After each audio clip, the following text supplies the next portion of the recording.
Okay, good evening everybody. Welcome to the Overview and Scrutiny Services meeting being held at Waverley Borough Council.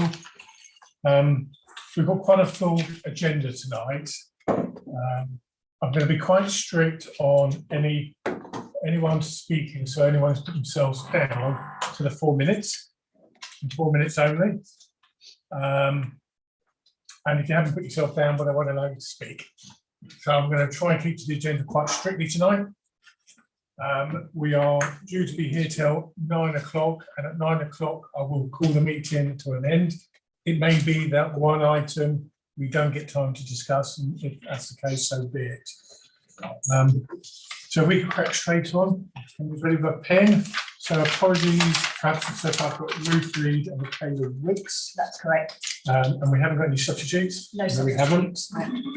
Okay, so we've got the minutes of the meeting that was held on the 22nd of November 2023. And I think 22, published sorry. on the council's website.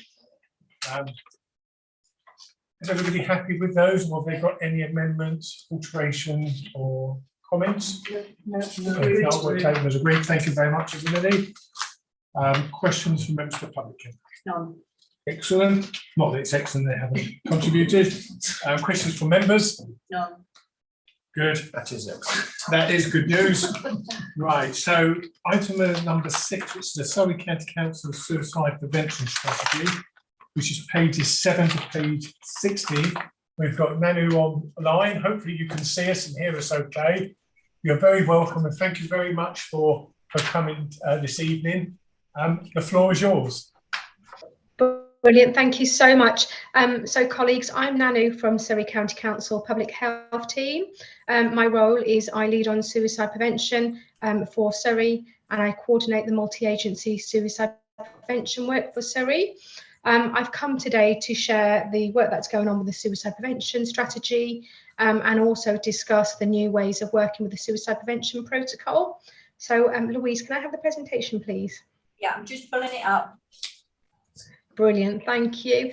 So just for colleagues, I'm going to be talking about suicide, and because this is a very sensitive topic and subject, if there is something I share or discuss, that has an impact or is a trigger, please do send us an email after, so we can make sure you get support and information after. Thank you. Okay, next slide.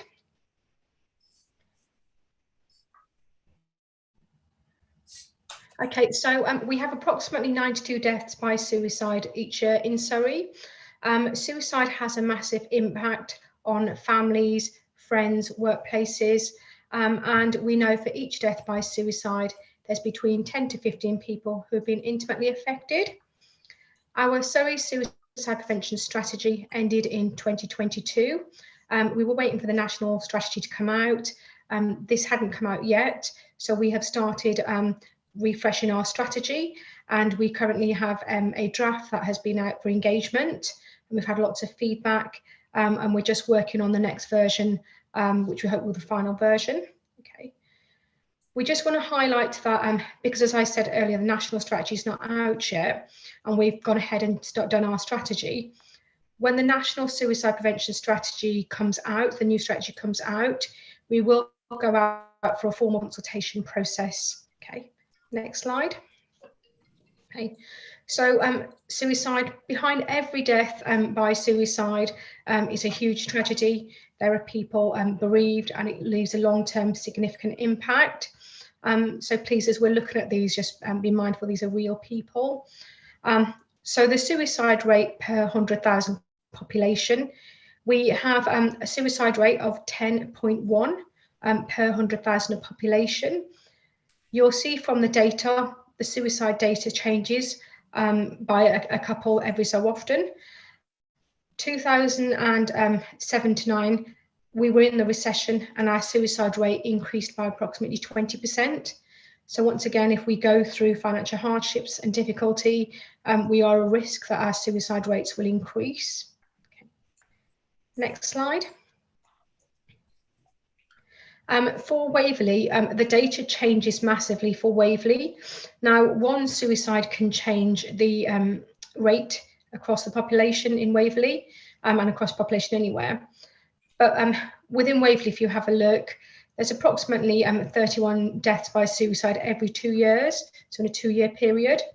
And like I said, that's 31 people who have sadly passed away, and also a significant amount of people impacted. Okay, next slide.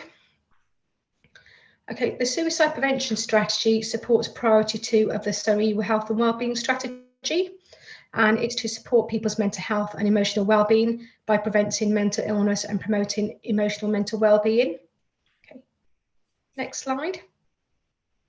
Okay, we've had an active suicide prevention partnership within Surrey for approximately 15 years now, and in order to prevent suicide, it's everybody's business.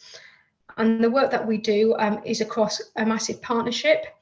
We start all the way from the universal approach, which targets the whole population around emotional mental well-being, and then to actually identifying high-risk groups in the community and doing targeted intervention and communications with those groups, but also all the way up to primary care, clinical management, to crisis, and then very sadly, when we have a death by suicide, we have a process where we learn from that and we look at lessons and opportunities to prevent future deaths. Okay.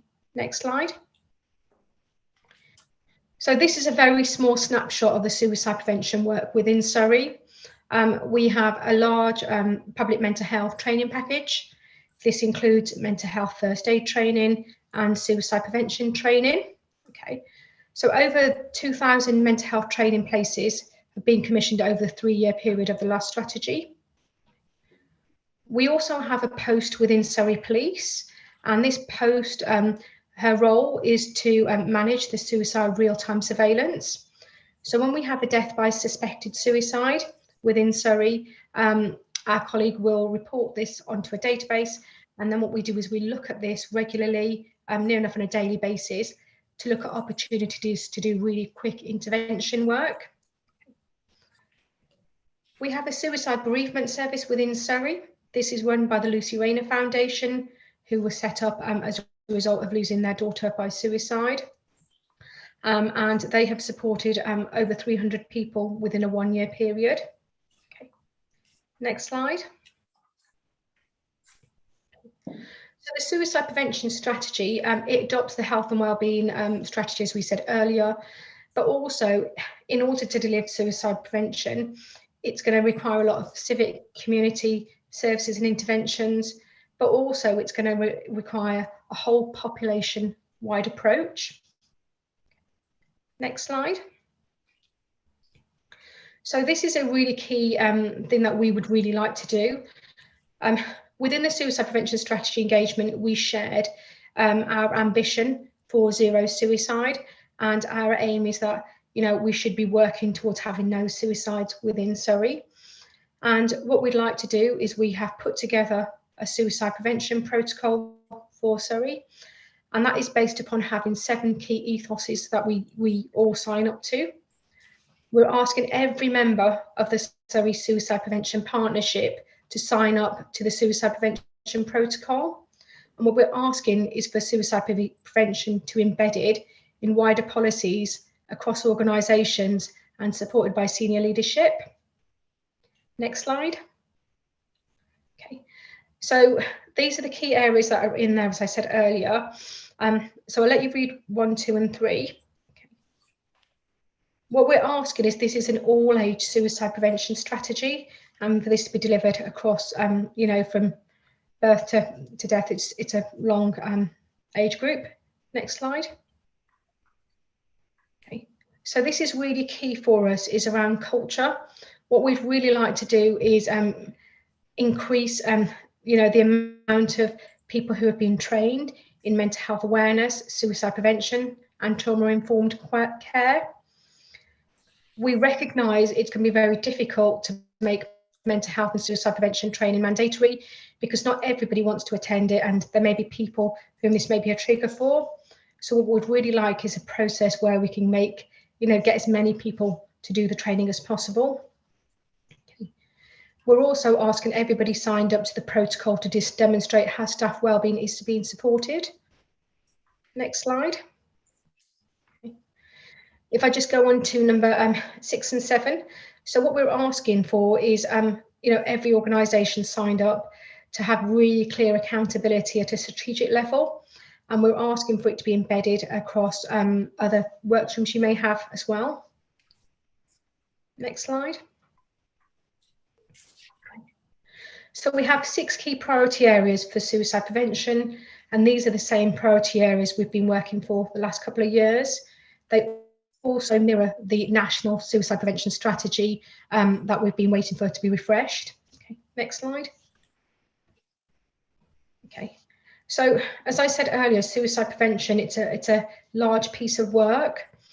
So what we do is we report up to the Health and Wellbeing Board, and we also report up to the Mental Health System Delivery Board. Okay. Our plan is that we will have a suicide prevention strategy board, which will be made up of 5 or 6 key strategic leads across the county. Next slide. Okay. So in order to deliver suicide prevention, it's a partnership approach. There are a number of posts across Surrey who are working to deliver around the suicide prevention agenda. And this is just an example of some of the posts that we've had new in the last 2 or 3 years. Okay. Next slide. Okay. We have recently completed a suicide bereavement service tender. Rethink Mental Illness are the new suicide prevention bereavement support service. They start on the 1st of February. And their details are there. Our current provider, who have been instrumental in the work across Surrey, they are contracted until the 31st of March and will still continue to be a valid member of our partnership. Okay. Next slide. Okay. So that's the end of my presentation.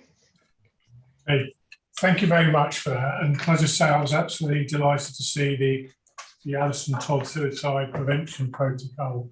For those who maybe haven't worked within county, Alison was a serving councillor who recently passed away, and this was something that was dear to her, and I think it's a real tribute, so thank you for that.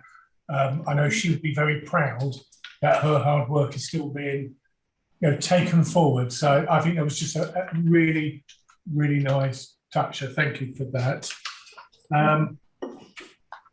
If I open it up to questions, I think I say it is what it is, unfortunately. So questions from the committee. Okay, so first, and then we'll go to Mary. Can I just ask, how much funding do you have to support this work programme? Because there's a lot of good things in here in terms of data, protocols, you name it, but it doesn't actually tell me what you actually do and how successful you are doing it. The table that makes me look very closely at this is the page 14. We've got workforce development in there, but somewhere else I can't remember the exact page where it is. There's an equivalent table where you list the issues you're facing. One of them is having sufficient workforce in place to do the work, to what you aim to achieve. And I just wonder how important that is. You talk about aiming for zero suicides, and yet 50% of your referrals actually go on to commit suicide. I would have thought that target should be 0 if that's the case. But if these people can't get to a health worker in time, isn't that a key issue you have to deal with? Yeah.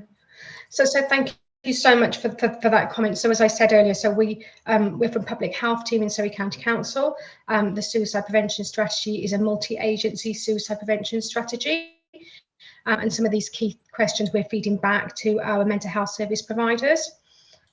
So just to kind of highlight that, because the mental health service provider, Surrey and Borders, they are overseeing priority 6, and they have some key actions within that priority to raise. And it may be that actually we are Surrey and Borders to provide comment for you on that. That's okay. Okay, Georgia. Well, just to follow up on that, is it possible to use that as a measure, as a sort of key performance indicator? If you compare the referrals that go on to commit suicide, you want to see that number coming down. So that's, I think, a useful measure to see how successful you are. Well, it could be seen like that. But one other thing, just for info, really, I read that something like 5,000 people from your data, 5,000 people commit suicide, but 1,000 or so die on the roads.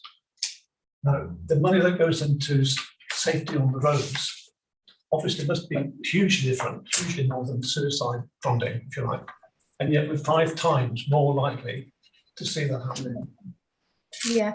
So National Highways have recently employed a suicide policy worker. So we are doing work nationally with highways, and also we're doing work locally as well with our highways. And also we have recently recruited through Surrey Police a suicide response worker. And the key aim is some of those high-risk locations that have been identified, such as roads, bridges, working with key partners to reduce suicides in those areas. I was thinking these are road traffic accidents. I'm saying that the road safety issue is one that's treated very seriously. It's got 1/5 of the number of deaths that we experience from suicides, which has, I guess, not very much funding in reality. Yeah. In comparison, I should say. Yeah. One other little point, if I may. Part of my role in Farnham is as a trustee of 40 Degrees. We have children at risk who have problems, some self-harm, things of this sort. Now, you say in your report that you look to engage with external charities and volunteers. I have never spoken to a Surrey health worker in this field for the last, 15 years. Where is that connection? Why isn't it happening? And I think we're not the only group that has that view. Okay, so maybe now is the time and the opportunity for us to take that on board and to start mapping and working with more closely with the grassroots VCSEs and in our local communities. So that would be, something for us to take back. Okay, thank you. Thank you. So if we make sure then that you get, you're contacted, we'll give you your details, and then that can be taken further forward. But I'm sure there are many other organisations. Sometimes it's just trying to find the links to get into them. So thank you for that. Councillor Wojciechowski. Thank you, Chairman, and thank you for an excellent presentation. I think Peter makes some very valid points, especially when it comes to funding and how this is a subject that is not funded very well, because for such a long time it's been a taboo subject that nobody really wants to talk about. And yet when you look at the statistics, they're scary. This is not a good piece of work, it's a great piece of work. And I applaud all your efforts for bringing this to the top of the agenda and making people aware. And whilst I acknowledge wholeheartedly, it's not a subject that people want to talk about. It's a subject we have to talk about because it affects so many indirectly. Only this week, in my line of business, and there was another chap only this week who's actually committed himself. In a period of a few years, I've known 4 professionals in their field to actually have committed suicide. And I think that's staggering. I think that's really staggering. So I've got nothing to add other than it makes me immensely proud to see this in. I think your words were very empathetic to that councillor, and rightly so, because nobody wants to talk about this because it is so difficult to talk about. But the impact it has is enormous, and I think it's a great piece of work. And I'm proud that as a borough, as Waverley, this administration, with the support of the full council, has put it on the top of the agenda. And I think that is a starting point of making people more aware and helping those people out there who just to recognise that there is help out there. So I applaud you for your efforts. I think it's an excellent piece of work. Thank you, Chairman. Thank you. Councillor Coburn. Yeah, no, I echo everything that Councillor Wojciechowski's just said, but I would like to stress that the work going on in schools is immense.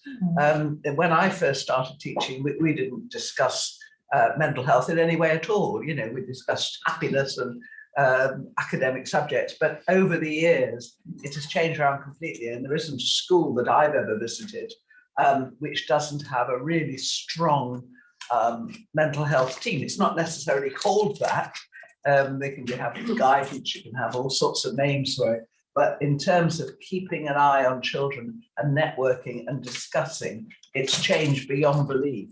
And, you know, we hope, the schools that I'm still involved with, I mean, we hope that we will help to reduce, in the same way that you are, the stress on the children and therefore their tendency towards suicide. But I feel sorry for any child now, because the world is very, very difficult. I mean, it's difficult enough if if everything is fine. So you can imagine if you've got a difficult situation. And you have to say, I mean, this is something that's happened over the years. The internet is a nightmare for people involved in mental health, because it is so difficult to penetrate. You know, if it's something physical, something you can see, but it's so invasive and so difficult to pinpoint. But I do want to say that within schools, it's really a subject that is taken very, very seriously, and into which they pour as many resources as they possibly can. But thank you again. Okay. Councillor Hegan. I also was very fascinated by the information in the actual strategy, but I wanted to come back to the actual officer report that we're considering, which reflects what's being done within Waverley.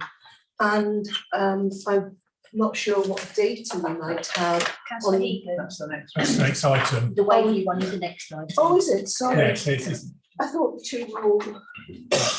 we've done it in order, so what we're doing then follows on, but Okay. so if we I can have just no, hold I have no that comment further on that. wisdom to then.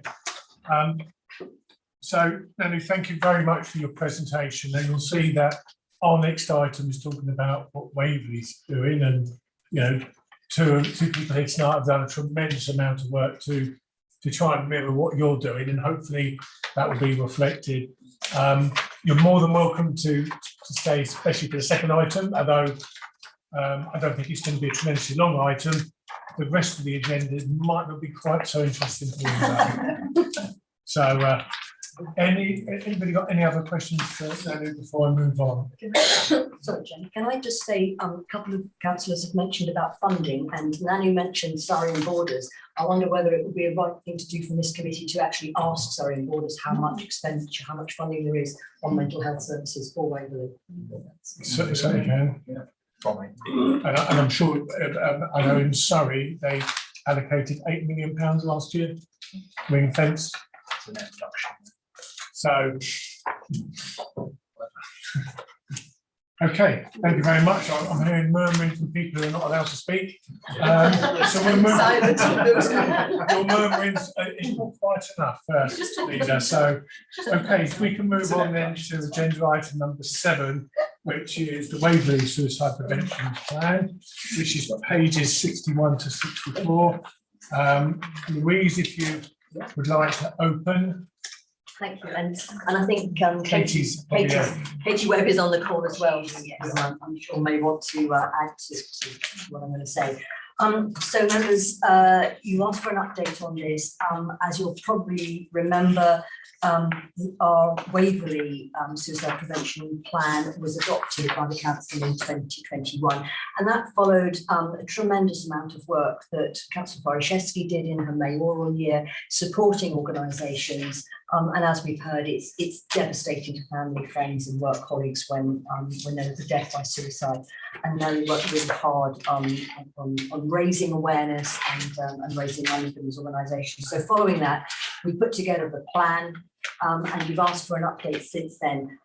I think the discussion at the time was quite often, well, what can we do as a district council? And I think, as Nanu's quite clearly pointed out, it's the culture, it's raising awareness, it's having those discussions, it's, you know, getting those groups to talk about their feelings sometimes, who are not normally talkative about these sort of things. And we see posters now in the loos about, you know, men in particular having a chat with mates. So it's really important. So what we've done inside the council is we have an internal newsletter, for example, it's called Cascade, and virtually every edition of that has got something about mental well-being and how we can support staff through some really difficult COVID, but now this cost of living crisis. Just things like sort of Wednesday walks, get out there, get out into the, encouraging staff to sort of have a break and go for walks and that sort of thing. So there's a number of things. We've been, NANU has made available mental wellbeing training, mental health training, and that's been opened up to particularly frontline staff who have been taking us up on that, particularly in housing and customer services team. So a great deal has been done on that. We have an internal group with HR, Katie Webb, who also has raised the issue that there's a very big link with safeguarding. So I think probably Katie might want to say something about that in a minute. But just to say, it's signposting, we've got the website now, signposting to organisations. We're not standing here as experts in any way, nor do we want staff to feel that they've got to become experts in any of this. That's not the point. It's really just about sharing information and signposting to those who are experts in this field. So a lot of work's been done, which is noted in the report. Thank you for that. Katie, is there anything else that you would like to add? No, not really. I mean, as Louise said, we've built suicide prevention training into our safeguarding training, and that is particularly because it's been highlighted through one of our domestic homicide reviews, which was sadly a suicide, and also sort of further work that we've been looking at with people who are presenting themselves to the council who are saying that they are feeling suicidal or not wanting to live, but we're just really building it into our training and into our safeguarding as well. Thank you. Councillor Wojciechowski, is there anything you would like to add to that, because you've been the lead on behalf of this committee? Well, thank you, Chairman, and thank you, Katie. And what I would say is to the officers around this table and to Louise and Katie in particular, you're extremely modest, because when I started on this road, it was like me, you know, standing on my soapbox, you know, screaming and shouting about it. But it was actually you guys who actually done the work, got the reports to the committee, and actually got it to where it is today. What I would say to anybody is look where we were not that long ago to where you are today. And anything like this is always an ongoing process, and it's always going to evolve. But I think where we were to where we are, I applaud you, I really do. And I'm immensely proud that it is something that I showed an interest in and is going to be what I see, a little bit of a legacy that I can walk away from this council and go, I made a tiny bit of difference. But I didn't do that without the excellent input from the likes of Louise and Katie and others who are very modest about what they've done behind the scenes and getting this to where it is today. As I say, it's not an easy subject. I think Waverley's been bold. I think it's been brave, and I think it's been courageous on putting it on the agenda and getting it where it is today. So, Chairman, that's all I'd like to say. Again, it's a great piece of work. It ties in nicely with the safeguarding. I think the housing aspect of it as well. There's some really niche piece of work going on there with the relationship there in our housing team and officers that they're working on the ground. I applaud you. I think you've done a great job. And as a councillor, I'm very proud of Waverley for putting this on the agenda. So I'm one very proud councillor. Good. Thank you. Any other comments before I say something? I was going to say I was very impressed at the range of activity that is there. But one thing I don't see mentioned is there's any regular dialogue in homes and people, which is going directly to our tenants. Because I think there is potentially an opportunity there. And I was certainly very struck in the presentation that sadly we can expect a surge through the coming difficult times. So I think that would be particularly timely. Okay, that's a point well made. Chairman, forgive me for forgetting, but I would just like to add to that as well, because I think Councillor Coburn's point was very, very good, in that so much work now is being done at grassroots level, and the schools is the place to start this. And when you think of the challenging times that we live in now, and I think you're absolutely right, you know, we're living now in a climate of so much fear because of all sorts of things that are going on, and it's more important than ever before to have something like this on the table. So I think, you know, you're absolutely right. You know, this often starts at a very early age, and it starts in the school. If we're doing the work there, and as a council, if we're leading the way, I think that's a real big bonus point for us as well. And I think, as I said, the times we're living in is very, very challenging. Thank you for that. Now, there is one recommendation on page 61, which is to monitor the progress of the action plan, which we've done. But I would also like to be included in the minutes, please, Kimberly. Our thanks, our thanks to the officers, but also to Councillor Forgesti, who has left a bit of a legacy on this. And I suppose a plea from me that no matter what happens post-May, or however this committee is comprised of, that this work continues, because this is the start of the journey. And it's certainly not the end to have the strategy. And I'm sure, Louise, the strategy will change once we get some more information from government, etc. We will have to monitor it. But I would just make that plea, whoever's sat as chair post-May continues that work on behalf of Waverley. But if we can put our thanks to the officers, as been raised, and Councillor Forgesti on behalf of this committee for leaving the legacy and the next election period, that someone else can continue that work. So thank you for that. Okay, so we move on. So thank you for those comments. Councillor Dixon, did you? No, it's probably just me. I haven't got a copy of the Annex 1, but. It was sent separately. Okay, that's fine. Stuff. So, yeah. Right. Okay, but if there's any difficulty that you can't find it on the email, I'm sure just ask them when we send that. Okay, so I can go to agenda item 8, which I think is the main topic. So that's the local plan part 1 review, which is pages 65 to 138. And we've got Andrew Longley and Matt Ellis to report. But I'm told Abby Lewis, if they're poised, should there be any issues that we wish to ask. Thank you, Chair. That's my pleasure. So we've got to keep a bit of a light-hearted on a topic like this. So we'll have Andrew and Matt to do a report, and then we have 2 speakers.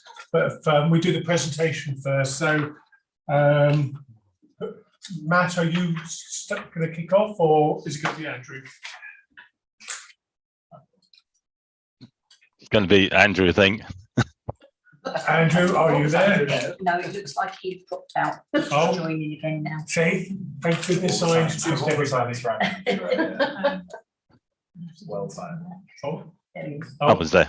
he's back. So, Andrew, you're back with us. Sorry, I just did that to give Matthew a heart attack. I don't know what happened there. My broadband dropped out. But yes, thank you, Chairman. If I may make a few introductory comments to introduce the report and pick up on some of the issues that have been flying around in terms of emails that I've had from members, and perhaps identify those at the start which may help the discussion. There is a statutory duty for local planning authorities to review local plans within 5 years of adoption, and for your local plan part 1, its birthday comes up later this month, in February, on the 20th of February, we need to have undertaken that review. It's not something that we've got a choice about. We have to undergo this review process, because obviously there's issues potentially around judicial review or planning inspectors deciding that the local plan is out of date if the council hasn't been serious about reviewing it. The review, I should be clear that the review is just the process for deciding whether the plan needs updating. And that's the key decision that this report is seeking. A future report will enable members to consider in detail the scope of the update and the timetable that should be followed for its preparation. And we've suggested that this should be considered when there's greater clarity about the planning reforms. So a lot of the detail will need to come back to you for future consideration. National policy and guidance specifies the factors that need to be taken into account in reviewing the plan, including conformity with the NPPF and changes in local housing need. And we've set out our review in the report before you, and it concludes that an update is required to LPP1. We've used the Planning Advisory Service toolkit, and we've used their terminology where we talk about a full review rather than a partial review. And that's perhaps unfortunate in that it's been interpreted as meaning that the whole plan needs scrapping and starting again. That's absolutely not the case. And it's perhaps better to think of the updating process being a continuum from very limited change through to more comprehensive change. And it's towards the more comprehensive level that we're suggesting, just by virtue of the number of policies that are likely to require updating, and also extending the period of the plan, because it is the strategic plan. But those decisions are very much for a future meeting once the council's decided to update the plan.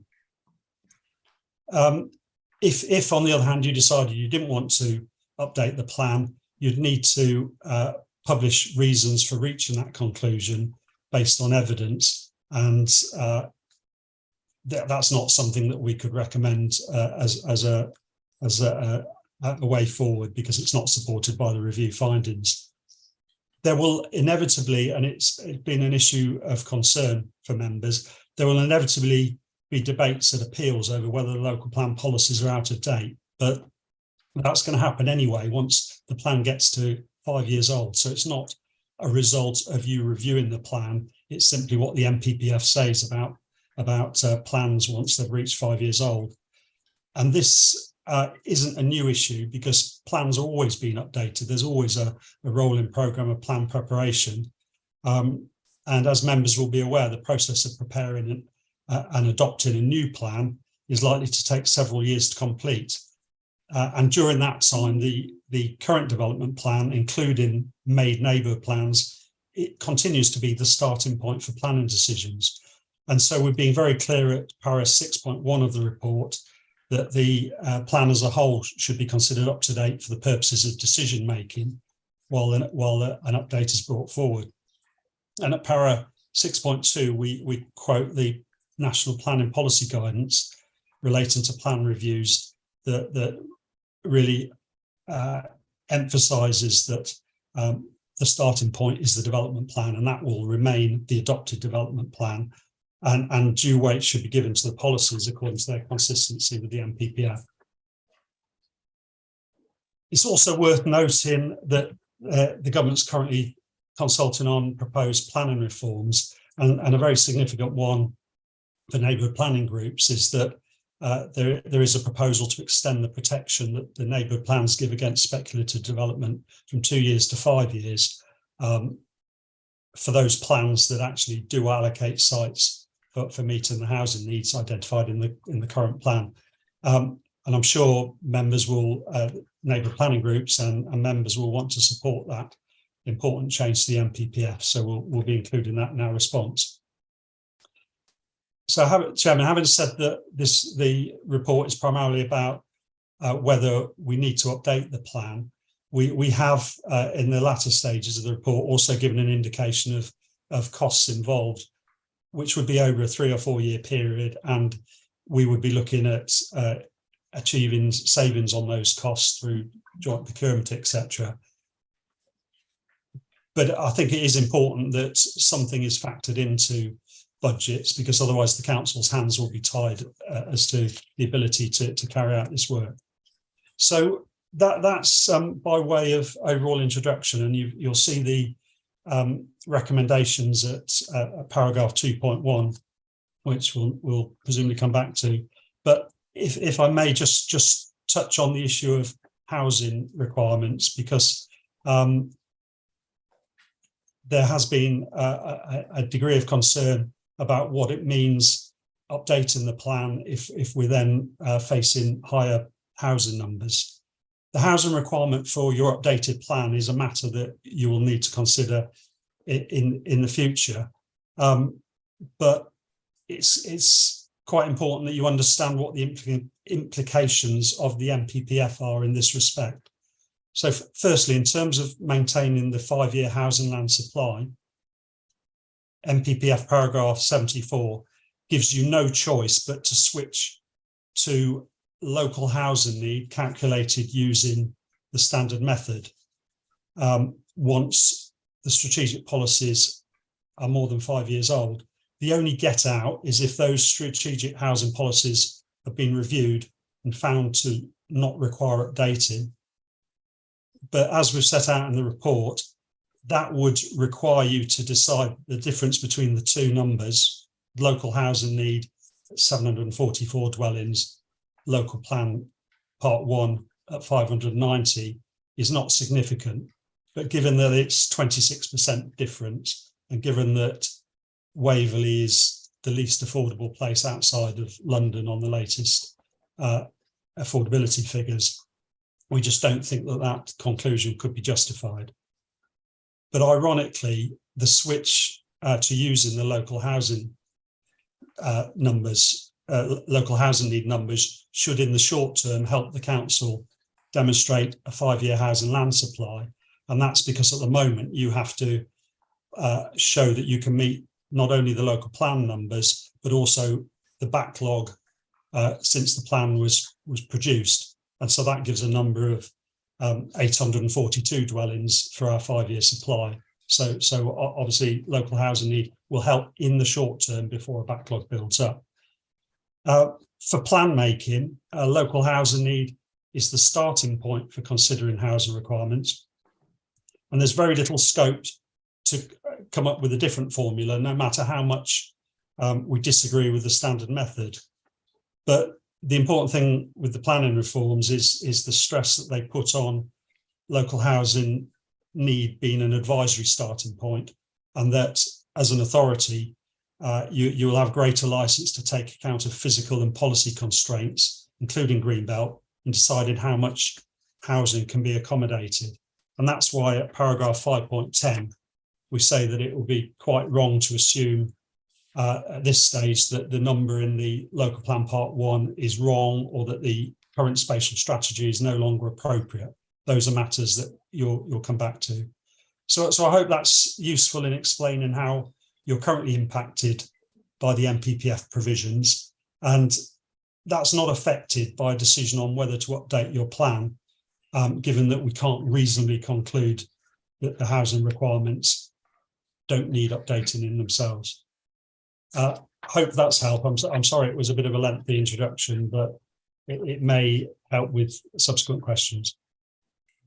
Thank you, Andrew. Matt, do you want to add anything to that before we open it up? No, I don't think so. I think Andrew's quite comprehensive as an introduction, so I think that's sufficient. Fine, absolutely fine. Thankfully, we don't make decisions in this committee, we just make recommendations. So we just need to make that clear. Now we've got 2 speakers. Councillor Beeman. Can I firstly thank you, David, for sending what you were going to put? I think that's really helpful. Well, as long as I read it, yes. Yeah, did you keep to the script? Yeah, well, I shall try and keep to 4 minutes if I can, okay? That's right. You go on, mate. Okay, right. Shall we start? Right, okay. I'll start with a health warning and tell you the views and opinions I express tonight are personal and do not necessarily reflect the collective views and opinions of either the Farnham Residents Group or Farnham Town Council at this stage. The following statement is not one that I have any pleasure in making, given that the local plan represents a core matter of the current administration, which as a member of Farnham Residents I generally fully support. The report is recommending that the plan requires updating and it is likely to be a full rather than a partial review. It maintains that during the lengthy data gathering period required for full review, it is the opinion of the planning policy team that LPP1, LPP2 and neighbourhood plans should not be interpreted as being out of date. I do not deny that LPP1 being 5 years old requires to be updated, and indeed for most of Waverley, the recommendation of a full review might have few material consequences. In Farnham, however, there are several outstanding appeals for residential developments on locations not allocated in Farnham's neighbourhood plan, and with developers known to be looking at other unallocated sites for residential developments, this review could not come at a worse time for Farnham. It is very subjective whether the existing LPP1, LPP2 and existing main neighbourhood plans will carry the same weight whilst a full review is undertaken. If a full review is approved, then it does not, however, take much imagination to appreciate that developers will claim at appeals and when applying for further development on new sites that Waverley's existing local plan and associated name plans are indeed out of date and carry much less weight than is envisaged by the planning policy team. I'm particularly concerned that several pages into the report, the annual housing need calculation based on standard methods at 744 homes is significantly higher than the present LPB1 target. Yes, okay. It should be remembered that LPB1 budget also includes provision for meeting 50% of Woolwich unmet housing need, which increased the LPB figure by 83 homes. If Waverley now accepts adopting the high housing need calculation figure of 74 homes in any full or even partial review of the plan, this will inevitably be seized on by developers to argue the case of further speculative development and that the existing LPB1 target of 590 is indeed out of date. I would like to add that in recent years, although Waverley has exceeded the LPB1 target, it has not, as far as I'm aware, ever achieved 744 homes. As I understand the situation, there's no mandatory requirement on Waverley to use a standard method to calculate housing need. And why should it do so, given that 744 homes is so much more difficult to achieve than the present target? What applies to Farnham would, of course, also apply to the rest of the borough and potentially all other main neighbourhood plans, which are likely to make them not worth the paper they're written on.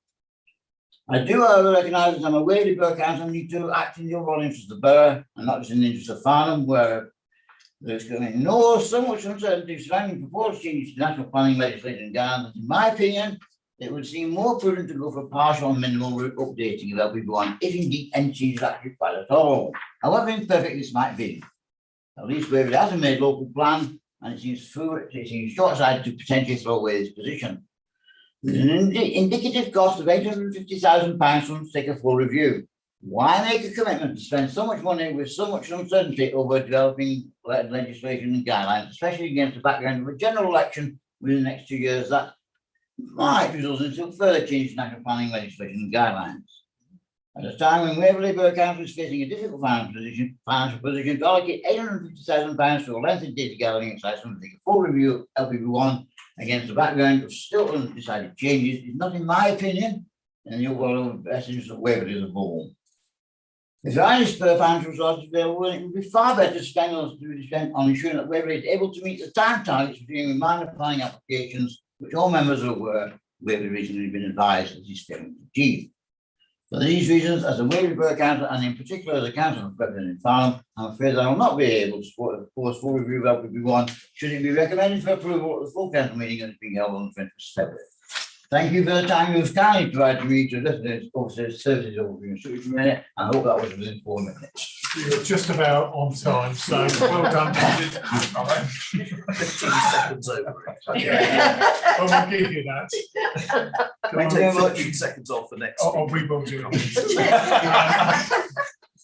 Thank you very much. David, what I'll do is, I don't know whether Andrew or Matt want to answer those comments before we get to the next speaker, just so we don't start to mix up views and everything else. So, Andrew. Okay, if I may, and Councillor Beaman, thank you very much for letting me have sight, and I think hopefully I answered some of your points before you'd made them, if so to speak, in my introduction. But just very quickly, I note that you accept that an update is probably needed, but the main concern is about the use of the term full or partial. I think I've covered that. The recommendation that we're suggesting goes forward to council is simply to note that following the review that we're required to do, we conclude that an update is needed.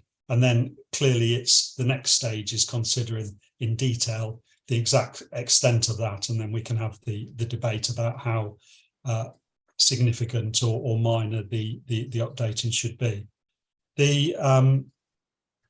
I hope I've dealt with the issue about neighbourhood plans and the existing local plan in terms of their continued status as the development plan going forward. On the housing numbers, we're not accepting local housing need, but as explained, we have to take it into account in decision making for in terms of 5-year housing land supply, and we have to use it as the starting point. But there's certainly no acceptance at this stage that it is an appropriate number for Waverley, and I know members have got very substantial concerns about the methodology, the formula that comes up with that number. And then finally, I do agree there's a lot of uncertainty around the planning system at the moment and the reforms that are coming forward. which is why we're suggesting that we don't bring forward the report on the scope of the plan until we have a bit more certainty once the government's reported back, and they promised the new NPPF in the spring, and they're currently consulting on it. So once we see the lie of the land a bit more, I think members will be in a better position to decide how quickly they want to proceed with the plan. And the final point on the budget, clearly that's an indicative budget that if you were to produce a plan over the next 3 to 4 years, those are the sort of process costs and evidence-based costs involved. In the initial stages, we're suggesting that we just begin to marshal the evidence that we will need, and that will put you in a good position to move quickly if you choose to do so, if the planning reforms are put in place and are advantageous for you to do so. Without a budget, you clearly your options will be quite limited. Okay, thank you. And if David, can I ask if you have any come back maybe to take it outside the meeting, because I think I can do that. yeah, I think otherwise we might get bogged down in the detail. But I'm sure you'll get any other questions if you feel there's some that haven't quite been answered. Please sort of go back and have a one-to-one. That'd be really, really good. Okay. But thank you for your points and thank you for your advance citing as a document. Pleasure. Okay, we'll come to Councillor Hyman, and of course now Mr. Beaman has stolen about 14 seconds of yours, but I know you'll be succinct. But Jerry, you're very welcome. The floor is yours. Okay, thank you very much. We'll start the clock in 14 seconds time, so I get the same. We believe in equality here. Yes, Chairman, if I take you straight to page 85, 86 of your documents, which is Annex 2, where we're looking at the responses that we've received, initial responses received from other councils. I mean, I think this is an absolutely ridiculous system where every 5 years we have to spend 2.5 years of that writing a new plan. Because that is what this system means, doesn't it? I think our officers would agree with that. Because we've got a 5-year system, every 2.5 years, because we can't guarantee what the developers will do and what they will build out in that period of time and what the economy is going to bring or not bring, we can spend 2.5 years of every 5 years on a plan. So we do have to look at the bigger system and change it. But I completely disagree with virtually everything that Councillor Beaman's just said. I have to say, unfortunately, the issue we've got is that we're not applying habitats regulations and directive through Western planning, and it's, if you look at page 85 at the bottom of that page, it tells you about Horsham. They are applying the Habitats Directive and are looking to dump their unmet need on us. We have Woking's unmet need dumped on us because we're not applying the habitats protection that we have and which the birds have. If you look at page, if you also look at Chichester's response, which is on the page before, at the top of page 85, is it? Bottom of page 84, top of page 85.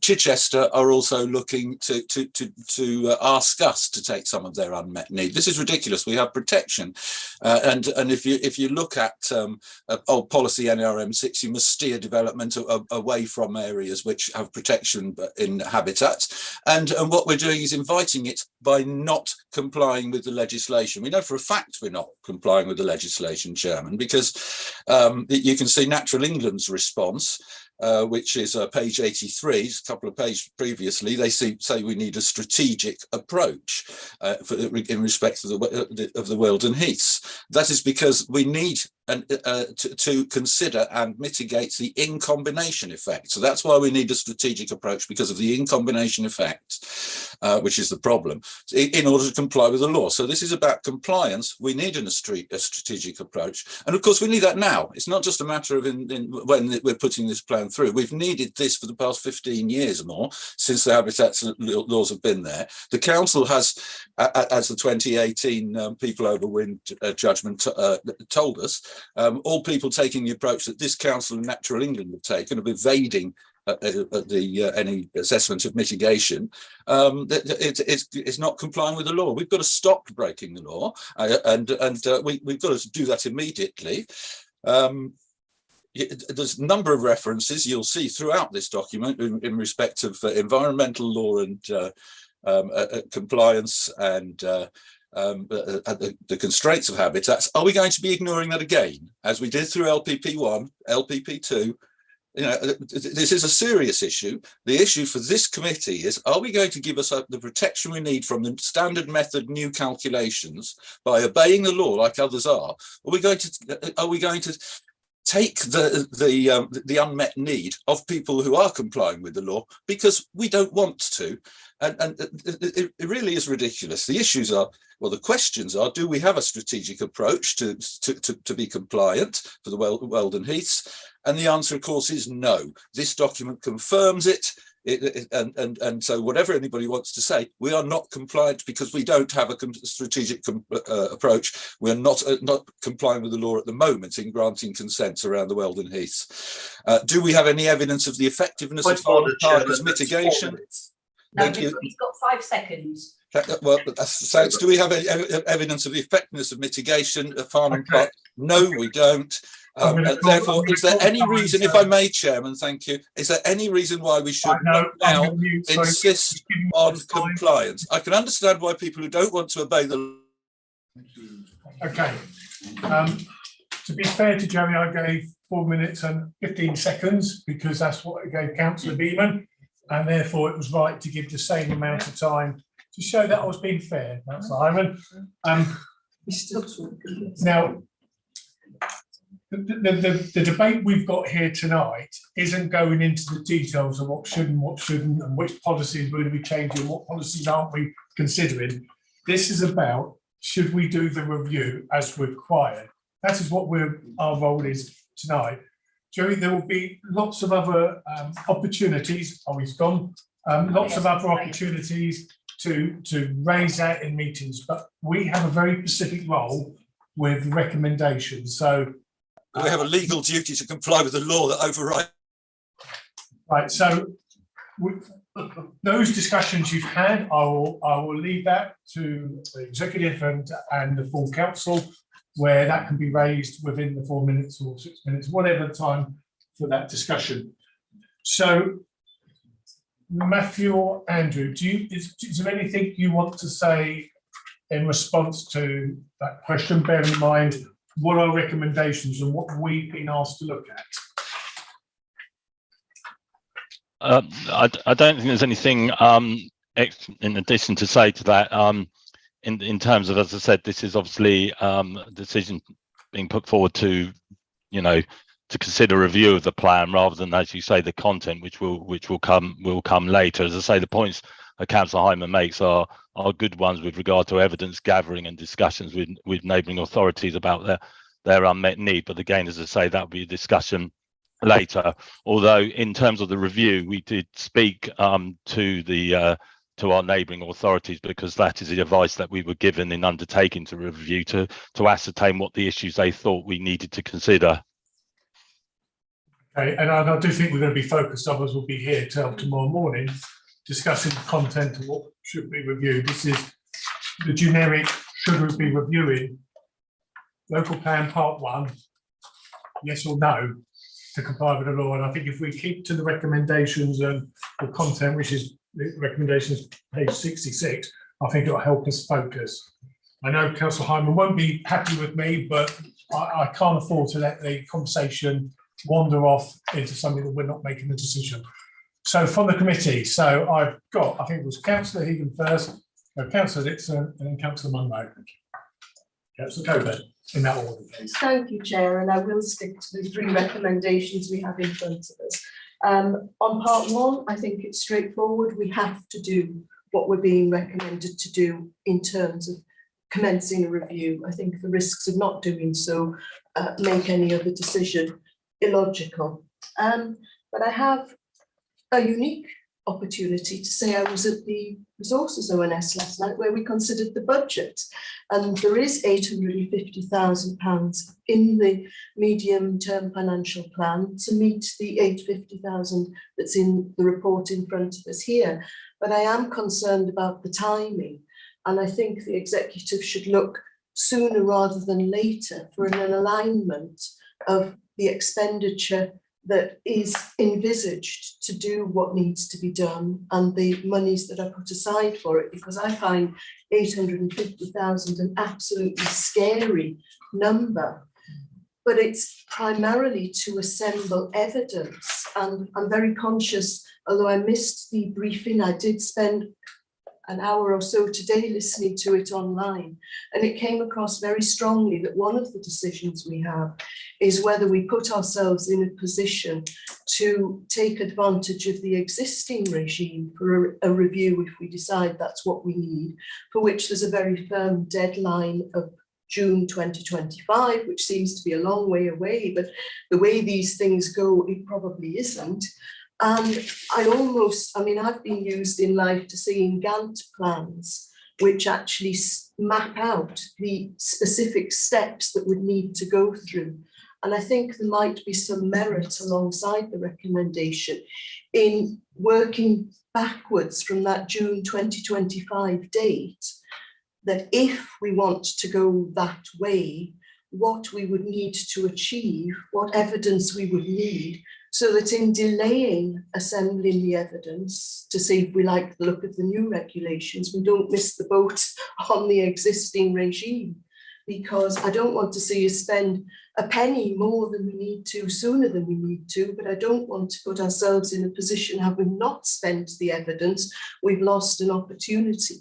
And I just worry that there's no current alignment between this long shopping list and the time frame that sits behind the medium-term financial plan.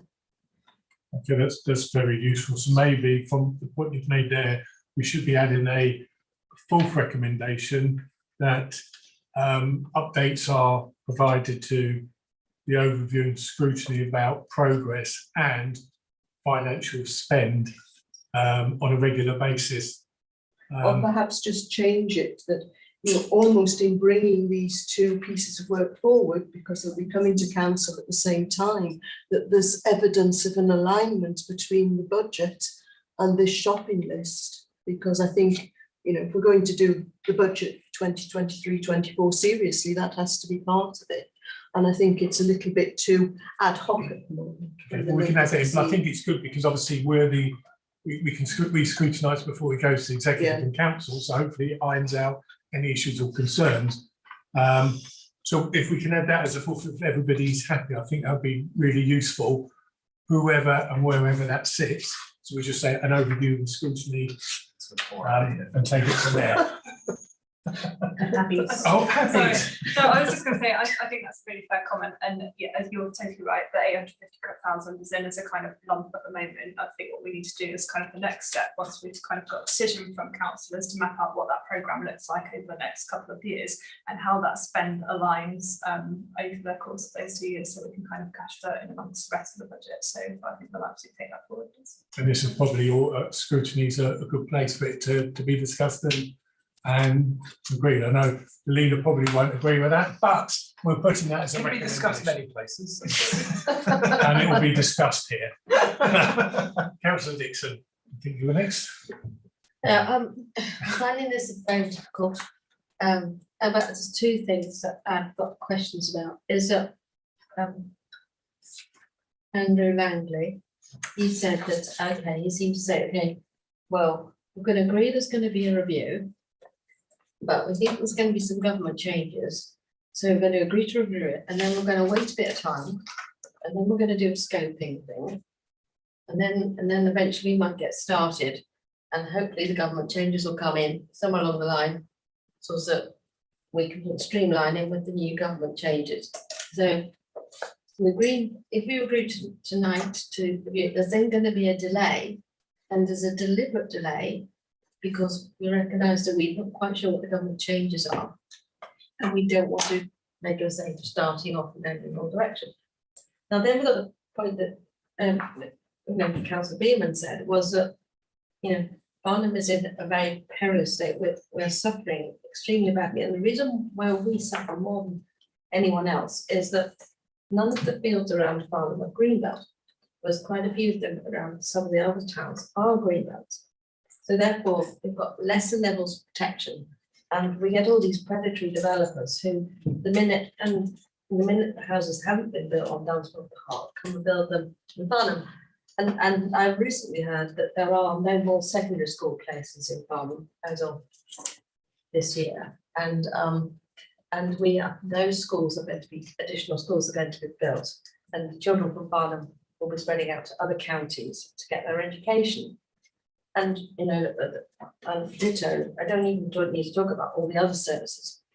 So I really think it is, Farnham residents are a really fibre group within this council. And this really impacts us. It really is the case that developers will stand up and say, Waverley don't know what they're doing, they haven't got a plan, let's just build our houses. And the other thing is some of the houses they want to build, as some of you will know, are on some of the floodplains.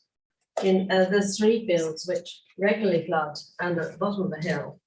And yet they are appealing to put houses on those fields against opposition, against everything.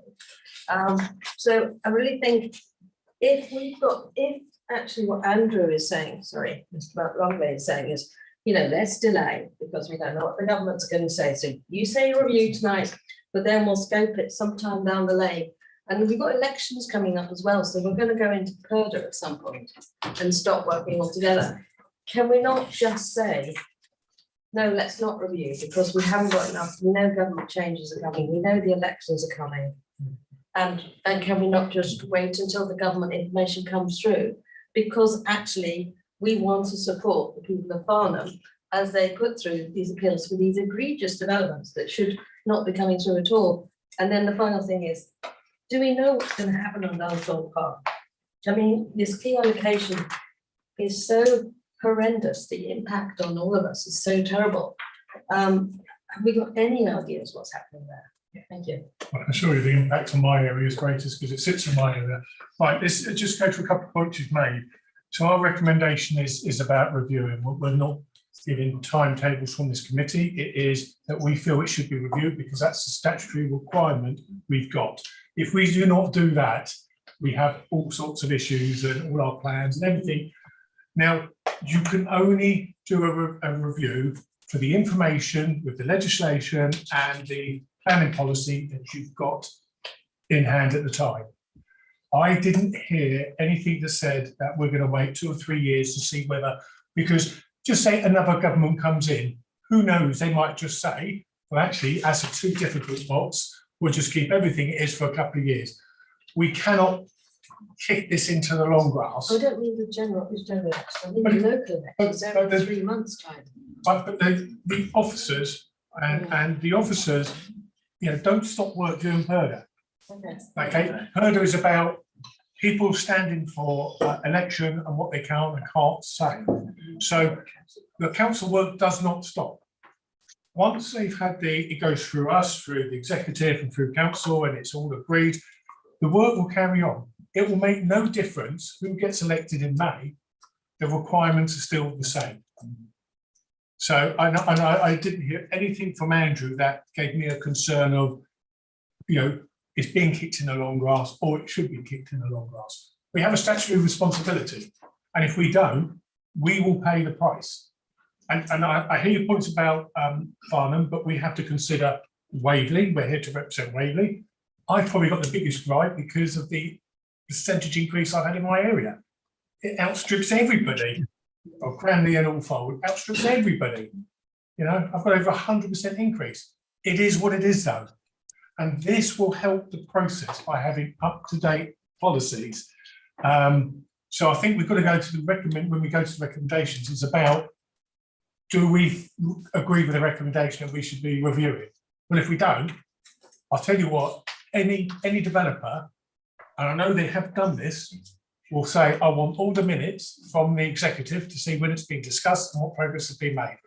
And if we haven't made this decision to review, we will pay the price. I have heard it already in reviews and in planning appeals. So, I disagree with the way you've seen this, because I think this is our statutory responsibility. We've got to do this. We've got to do it within the law, within planning law, and we should be doing this sooner rather than later. Otherwise, the policies won't be worth the paper they're written on. Now, that's just my view, but please, everybody else, it's just my comments, because I heard it differently to how I think you've interpreted it. So. Well, no, I just want to check. Yeah, well, that's how, and I'm sure if I've got that wrong, please. No, entirely correct. I think our intention following a decision from council is to commence evidence gathering straight away. Certainly part of kind of the work programme and what the team are gearing up to.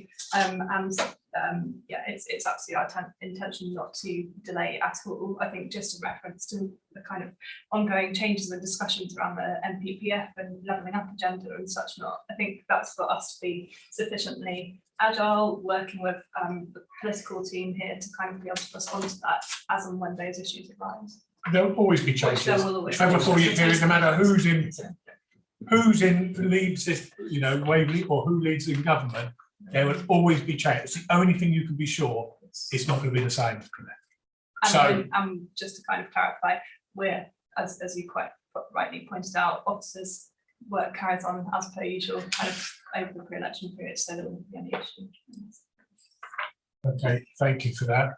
Opening it up for any comments. David was next, David, and I was after him. my apologies, please. I'm after. Thanks. I remember. I've got a feeling there's a confusion about terminology here. Yeah. As I understand it, the review is actually what we're doing at the moment. Yeah. And the review will be complete once full council has made its recommendation. And at the moment, the review is that recommendation is basically we update the plan. When I first saw this, I said, not on your life. I wouldn't touch this with a barge pole. We have shifting sands like no others. Government policy changing weekly. We've got LPP2 coming. We don't quite know what the effects of that's going to be. We've got a new council coming in, and this is not a party political point, however the elections go, there will be a new set of councillors, and the new council will be different from this council. And so we mustn't fetter their hands and so on and so forth. And so my first instinct said, no, we review it, we have to review it, we're doing that, we're legal. And the outcome of the review should be we kick it into the long grass for as long as we possibly can. And that's legal too. Because we will have done our legal duty by reviewing it. However, I am very persuaded by the arguments of the officers who've done this in great detail, and I thank them for that. There's a danger, I don't know how much of a danger, that leaves us very vulnerable in the medium term, where LPP1 gradually gets out of date, and the council's policy in the light of not updating the plan leaves us vulnerable individual decisions, planning decisions and appeal. So I'd be very interested. I think that particular aspect should be examined in much more detail. Otherwise, we will find appeal decisions. And that's what we're doing. We're planning by appeal these days. We all know that. Leave us more vulnerable. But I hope we take the view is we do the least we possibly can and wait for the external environment, hopefully, to become clearer. Otherwise, we're wasting an enormous amount of money and an enormous amount of intellectual effort there for what may be no purpose at all. Just at a first approximation, this £850,000 over 4 years, roughly 200,000. I mean, that's basically the 3% rise in council tax wiped out on this. And we've all got lots of other plans to do it, and we all want more money. Well, the answer is the leader will stand up in full council. Nobody can have anything that we spent it all on updating LTP1. Sure, I'm not one wants to do it. So That's right. that's my view. Our role tonight is about doing the review, which is an easy thing. Yes, we should review it, or no, we shouldn't. And that's, Well, we are reviewing it. yeah. What happens slightly down? Well, like you said, it'll be a different set of councillors and et cetera, and committees, and someone else can take the baton on. Councillor Coburn.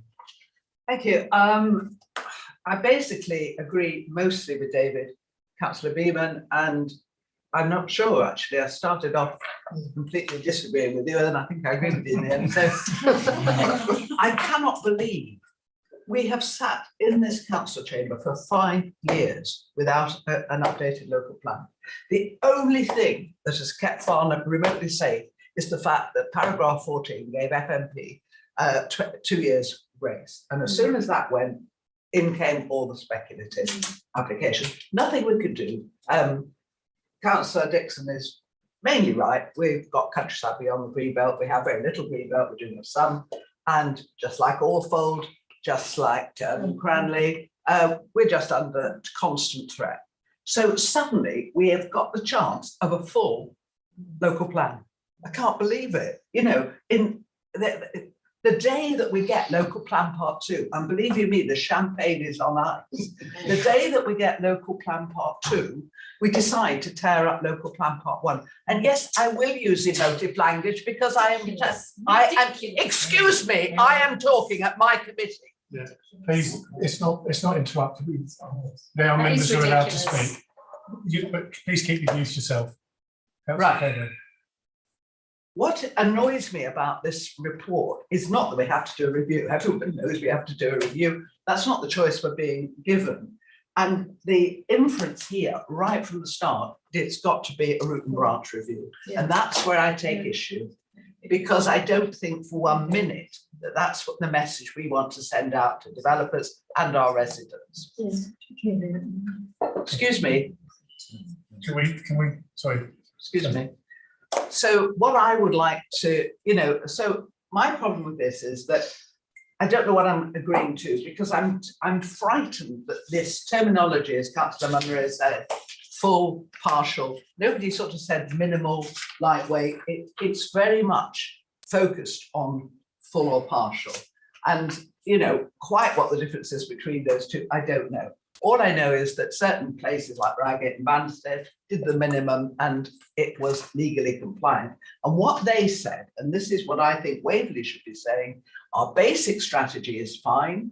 We've now got local plan part 2, which will deliver the strategy, because that's what it's meant to do, alongside all the neighbourhood plans, because again, that's what they were going to do, and to keep it a minimum review, so that basically we are not saying to the world, our strategy is a complete pig's ear, tear it up, put in all your speculative applications, because that's what the all the people coming into the appeals that are up and coming will say. I mean, as soon as we do it, we cannot keep, if we start an in-depth review of local plan part 1, we cannot say that it's up to date. We can't. I mean, it just isn't. And all the recommendations will go. The neighbourhood plans will have to go back to the drawing board, because they are predicated on local plan part 1. Local plan part 2 is based on local plan part 1. Tear up local plan part 1, you haven't got an up-to-date local plan. It's just a fact. And we know we've got the first one, I think, coming in is Lower Webburn Lane, then we've got Waverley Lane, both of which have been in before. And we know what they're going to say at the appeals in March and in April. So I just feel we're not being given that third choice, which is a minimum review update. We're being given the choice of a full or a partial one, but where's that minimum one? Because that's the one that I would opt for if I had it. And it is not just Farnham that suffers if the local plan stops having it full weight, it's the whole of the borough. I would argue that our completions in the last 2 years in the updated 5-year housing land supply shows that actually the strategy and the identified sites are beginning to deliver. And I would stand by that. And I would also stand by what Councillor Hyman said about defending our borough a bit more, because we've always rolled over a little bit easily. Let's defend it. Let's keep it as we want to keep it. And just before you think I'm a total NIMBY, the Farnham Neighbourhood Plan allocates sites for 3,005 dwellings. And its policy for windfalls means, because we didn't put any sites in under 0.2 hectares, that our windfall sites come forward for 24, 25 dwellings. We are going to put a lot of houses in Farnham, quite happy to do that, but on the sites that we allocated. And if you go in for an in-depth update of this and effectively take us, tear up the strategy, take us back to the drawing board, then basically you might as well, tear up the Farnham Neighbourhood Plan and probably all the others, because it won't make a jot of difference to the inspectorate. And I feel that as somebody who has jumped up and down for that 5 years in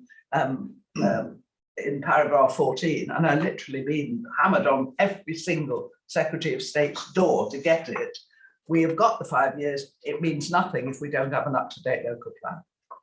So Okay. I'm sorry. Can I ask Abby just if she wants to come back with some comments on what you said? Please, thank you, Chair. Just a couple of points. I think just kind of a point of initial clarification, officers certainly aren't recommending that we're tearing up local plan part 1.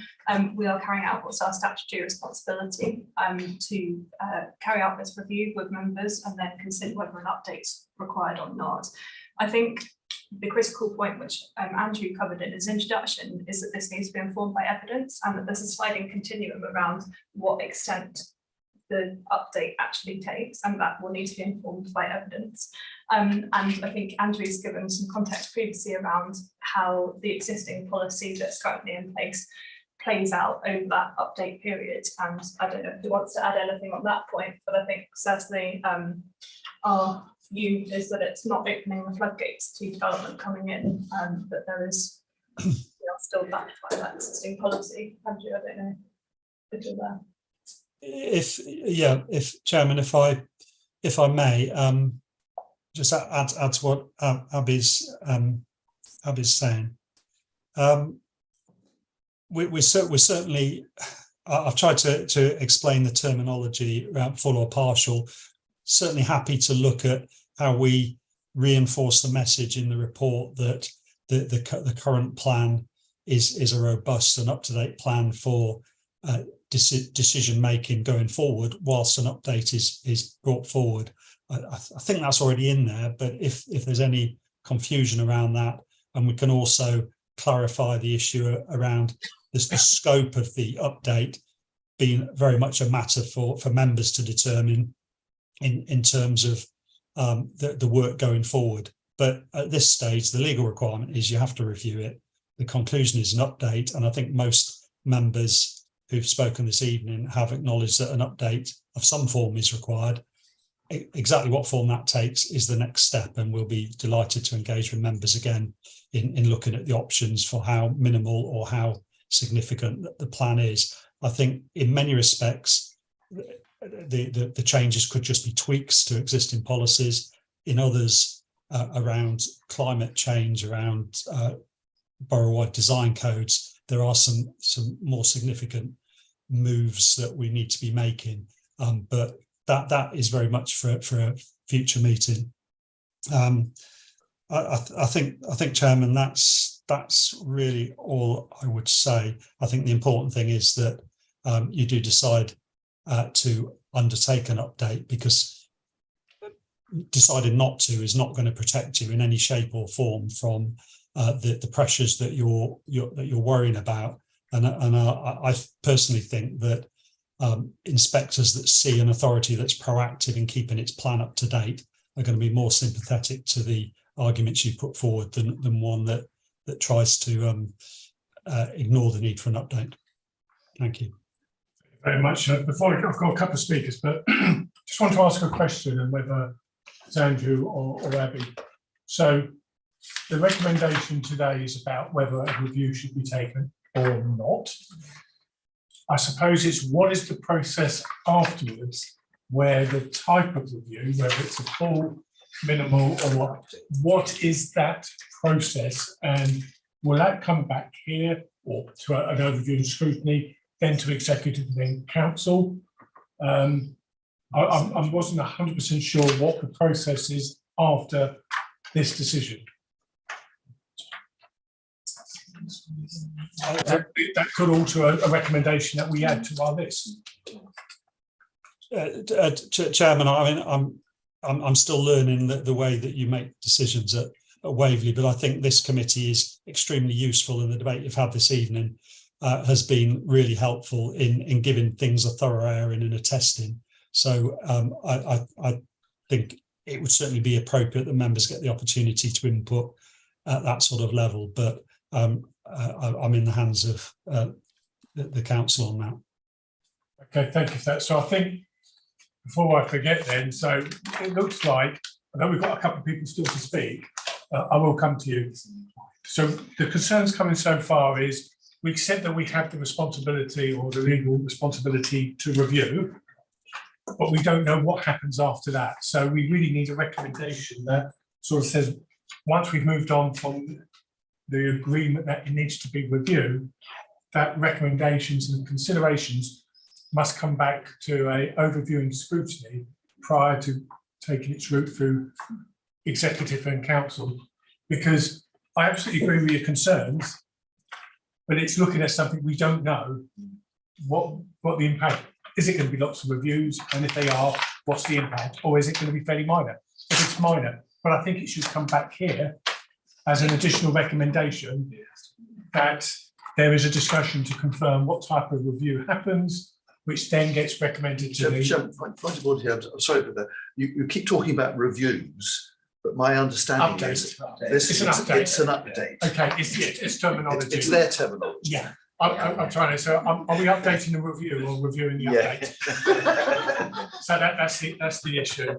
So, but I think if we do that recommendation, it comes back to the committee, then you can have that discussion about how complex the changes are. You know, what is that impact? Because at the moment we don't know what the impact is. Just give you that.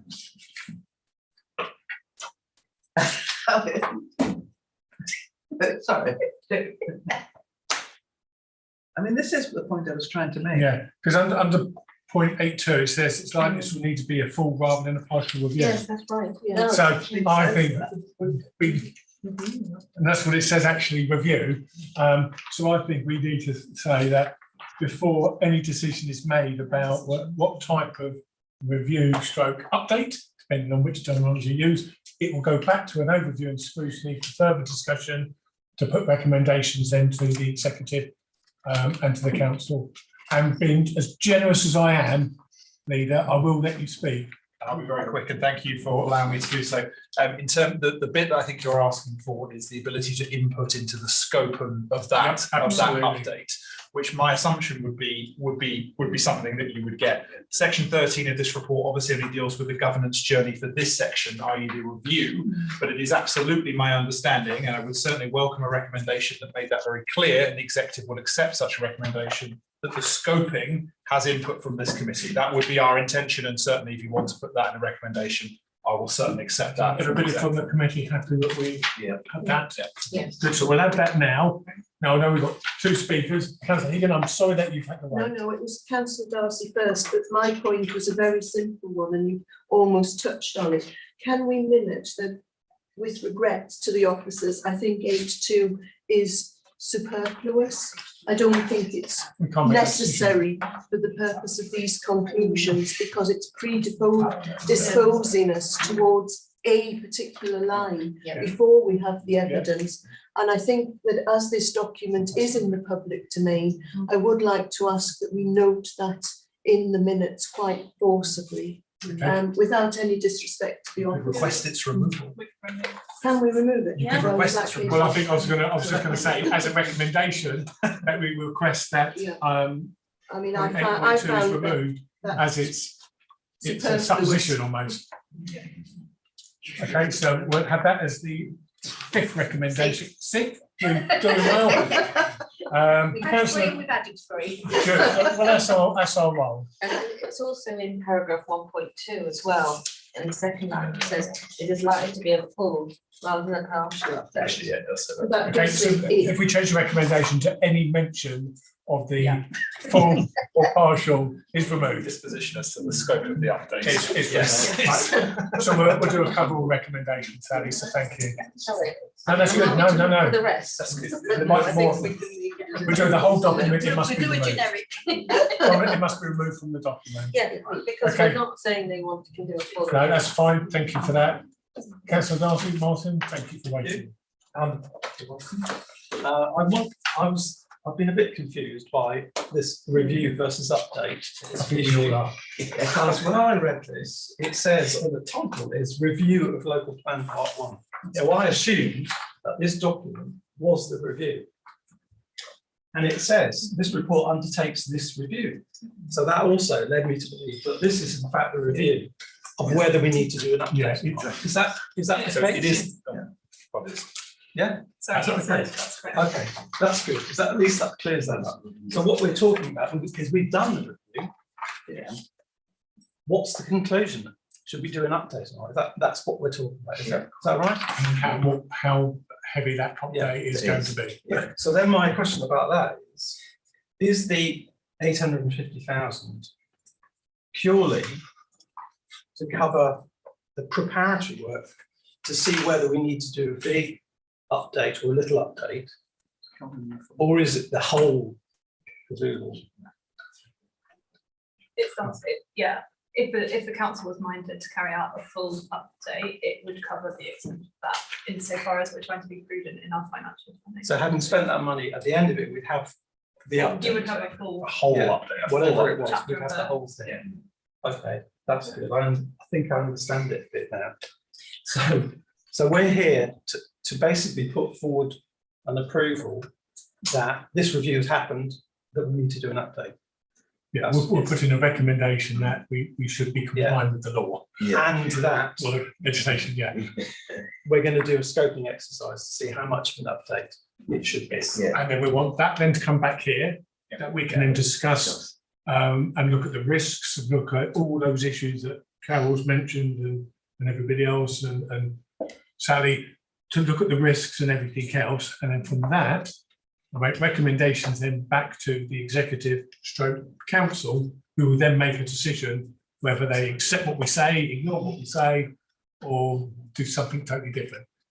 So the danger, as I see it, is that if you do a very good job and come back with a really well evidenced scope that says it needs to be a big update, we have to do a big update, even though we might not really want to do one, because that opens up all these dangers. That is a risk. If you do a really good job, Yeah. you pay the price of doing a really good So job. are we talking about maybe it'd be better to do a rubbish job?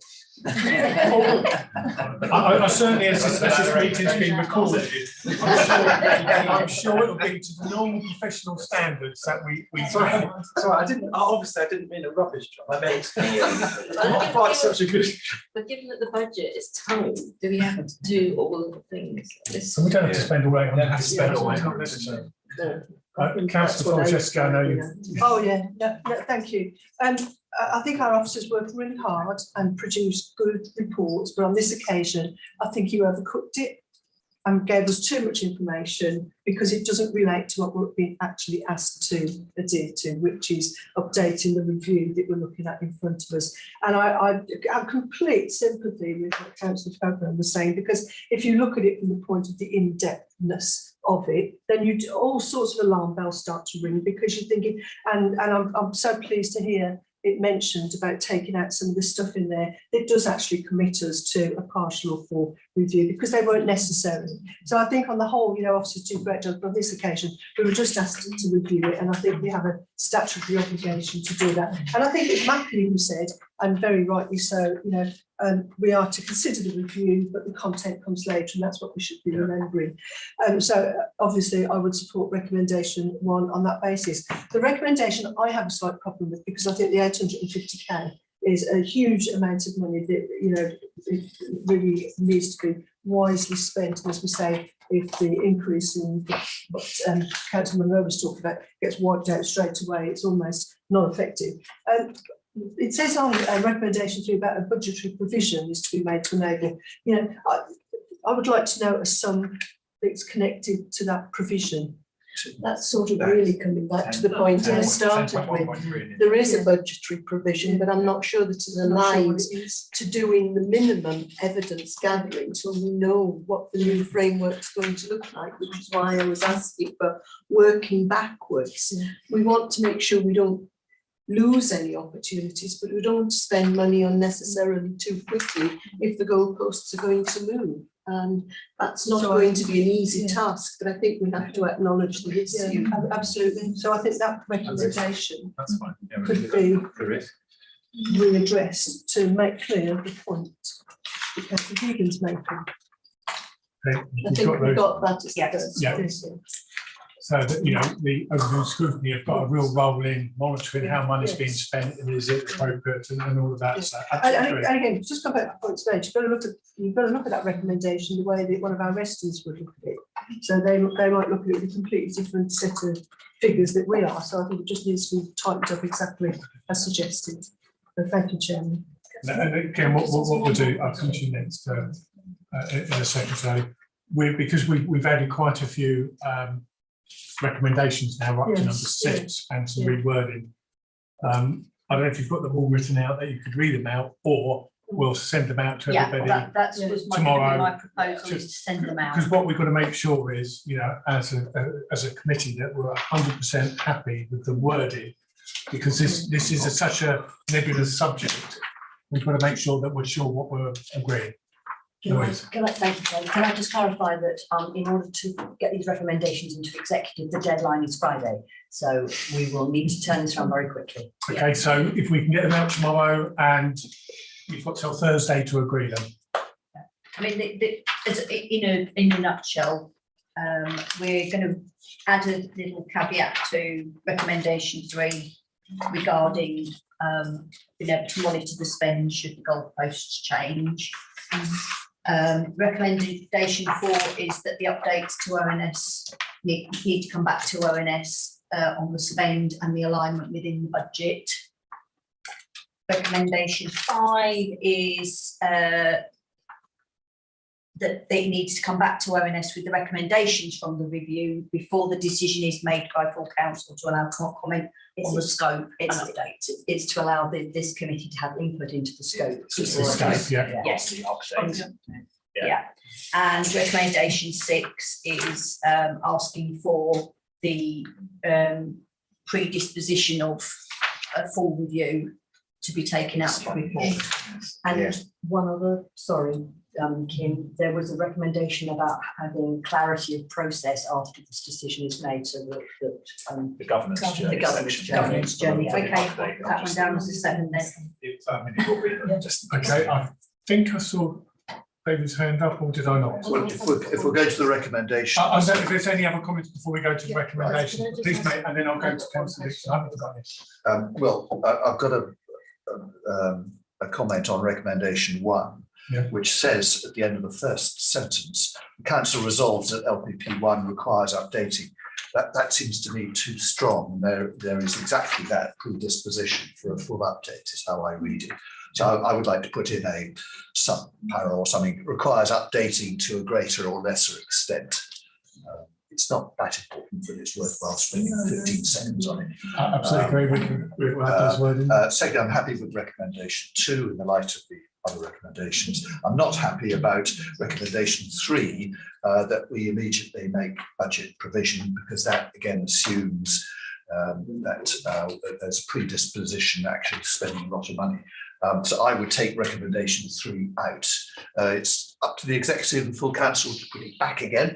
Of course, that's no problem at all procedurally, but at least it makes clear where we stand, if that's where we do stand. Okay, and we'll put that to everybody in a second. Sally, you wanted to come back, and then we'll go back to that recommendation 3. I'm not an expert. Okay, so this is probably stupid questions, but if we agree to review, Formula 1, a minimum review, does that mean that we agree to paragraph 5.8 which seems to say, and I don't really understand this very well, that we are going to build 744 dwellings to cover a local housing need. Because if you read that paragraph, why, you know, then it goes on to say, it's 594.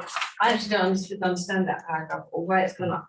Is anything we're doing, because I think they're over egging it. I mean, if we are agreeing with paragraph 5.8, then we're agreeing to loads more houses. Is that not what we're doing here? We have to do that. You could help yourself, could you? My apologies. Could help yourself. I think Andrew's got a comment. If you want to Yeah. jump in. What that paragraph is saying is that we are required, the NPPF requires us in reviewing the plan to consider whether local housing need, and that's calculated using the standard method, is significantly different from the number in the plan. And we can't avoid doing that. That's part of the process of reviewing the plan. And we've put to you that the difference of 26% is significant. Therefore, it's something we're going to have to consider through the review sorry, I'm falling into the confusion, through the update process. But it doesn't mean that at the end of that process, you're going to come up with a different number. It may be for lots of good reasons that the 590 is the right number for Waverley, but we need to do that work. And as you've heard throughout the course of this evening, a lot of the evidence is going to be about what are the constraints, what are the limitations on growth in Waverley. And you've made some really good points about accommodating needs from outside. Maybe that Waverley can't accommodate its own needs and the discussion is going the other direction. But we can't avoid the need to do that. So I would say that paragraph 5.8 needs to stay. Will they come back on that? Okay, so if I read this tonight, I'm agreeing that our current target of 590 houses a year should be 744 houses. Is that what I'm agreeing? No, You're agreeing that you've it's got to go a back to what our suggests recommendations. We were agreeing to say that it should be updated stroke review because that's our statutory requirement. That is all we are saying that we think we should be complying with.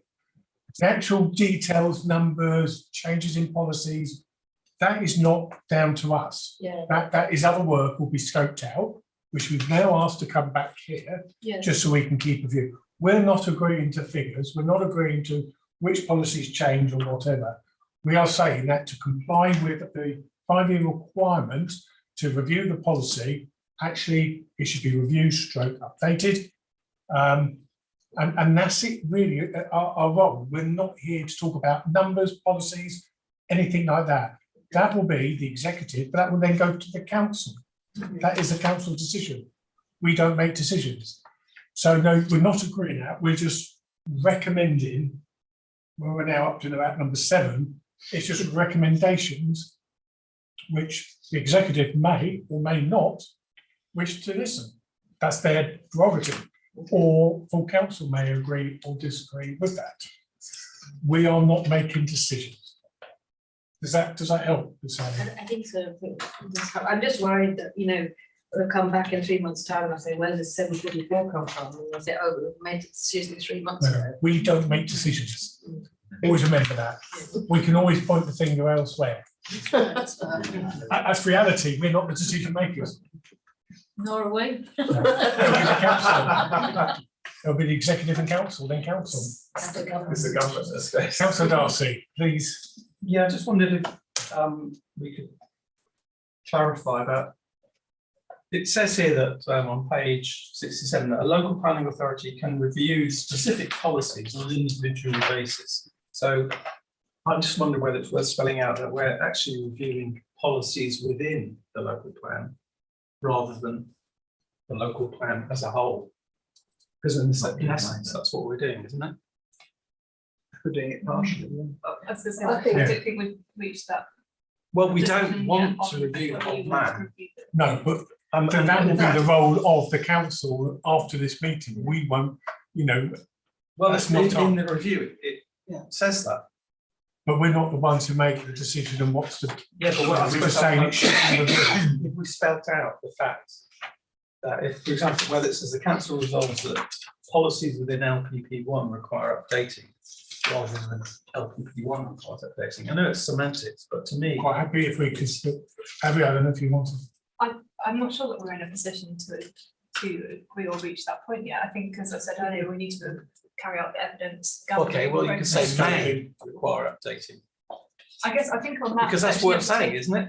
We're saying that May they or may may. not. So just in And reference that's to why we're that doing a scope. 4.2, I think that's a literal copy and paste from the MPPG. So I think that needs to remain as it is. I think if there's other references within the document along those lines which we're uncomfortable with, then we can review that. But correct me if I may refer to Andrew and see. Yes, certainly. Andrew, I'm right, I think on 4.2, that that's a cut and paste straight from National Planning and Policy Guidance. Yeah, you're right, and you're also right that I think we just need to conclude that the plan requires updating, and then the detail of that, how major or minor, is for you to consider in due course, and in the context of your ambitions for what you want a plan to do for the borough. So I think that's very much for a later decision, and you're not tying yourself to anything this evening. Okay, well, I'm sure we can echo that in the minutes. So if they can't be done in the recommendations, I think the minutes, hopefully we can just get something along those lines. Yeah, well, I just think that most people would be comfortable with the idea that we were going to change some of the policies within. Potentially change Yeah, some of the potentially policies. change. I would be comfortable with that. Okay, well, we can put that in the minutes. That was a general view that there may or may not be some strategic policies, and potentially, we can figure some words. Right, I've got Councillor Marius and then Councillor Taylor. Thank you, Chair. Just a quick one. Given that the legislation before Christmas allowed 3 options for how we go forward to those plans, I'm just wondering what we do with the LPP1 review. Does that have any bearing if there's, let's say, enthusiasm for going to a single plan adding together both LPP1 and LPP2 in some point in the future? Chairman, that I think we've said in the report, that's one of the issues that you need to consider in terms of the scope of the document, because there's pros and cons. Clearly, bringing it all together in the long term means you're only doing one process, one set of costs, but in the short term, it's perhaps a more complicated plan than if you just stick to the strategic elements. So we will report those options to you, and I think at this sort of scoping stage, we will look to provide you with some choices as to, you could go this way, you could do it that way, and perhaps some examples of approaches taken elsewhere.